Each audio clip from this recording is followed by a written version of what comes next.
Hi, I'm Kevin Waddle alongside of Steve Mensch. Welcome back. Another edition of the NFL Draft with Steve.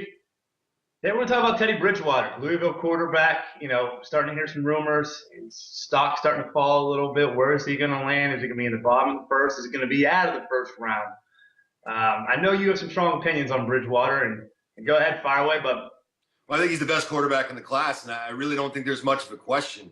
I understand certain concerns about his frame and whether or not he's going to be healthy at the NFL level, but he showed at the college level he's tough. I mean, he fractured his wrist against Connecticut a couple of years ago and comes back into that game, doesn't start against Rutgers the next week, and then comes in when they need him and goes 20 for 28 and leads them to a victory. What I really like about him, though, is the way he reads and picks apart coverage. His footwork and eyes are by far the best in this class. yeah, I think he's smart. I think he's decisive, and I think he gets the ball out well. But there's things that are kind of hesitant with me about stamping him as a prospect, especially as a franchise type player. Number one, we talked about the frame. It's slight. He's got narrow shoulders, narrow hips. You just wonder about the durability. And I understand he's tough. He's played through injuries, but how long can you last and sustain at that level? Number two, I think he's got a good enough arm to make all the throws. I just wonder about the growth potential. As some, kind of a little bit, how high is his ceiling? Whereas a guy like Blake Bortles has a little bit higher of a ceiling, a little bit bigger, I feel more comfortable with. And number three, the pro day, I know it doesn't make a lot, it shouldn't come in factor in a lot, but you're hearing about workouts as well, private workouts. So to me, Bridgewater's got this great resume on tape, and he checks all the boxes, experience, great education.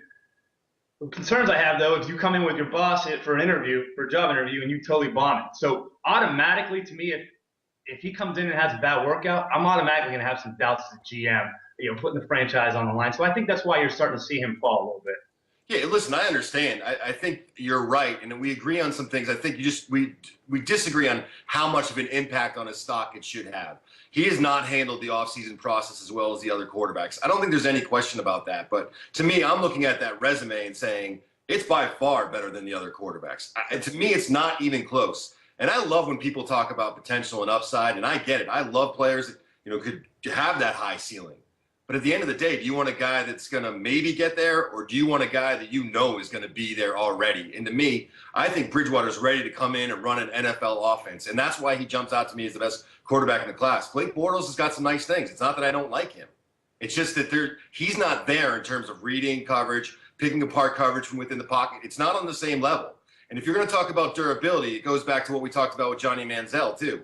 Who's more of a durability concern, Bridgewater or Manziel? To me, it's Manziel because he's more willing to run. So, all of these things come into play. I'm not ignoring them. I'm not stamping Teddy Bridgewater as the next Andrew Luck, and I want to be clear about that. But when you're looking at this specific class, Teddy Bridgewater is the best quarterback in this class. I think he's the most NFL-ready quarterback. To me, we prefer different styles. I want the bigger quarterback. I want that mobility. I think Bortles has more upside.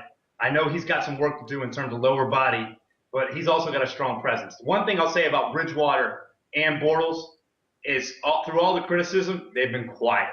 They've been quiet, and that's a sense of confidence, self-confidence, self-security. So it's always a good sign when you see a quarterback like that, kind of keep quiet and take the criticisms and have that thick skin.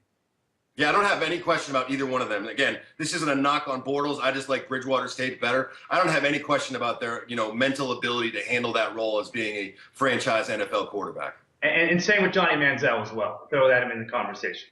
Well, there you have it. It's another edition of the NFL Draft. Let's check back with us next time. We'll break down another prospect or position.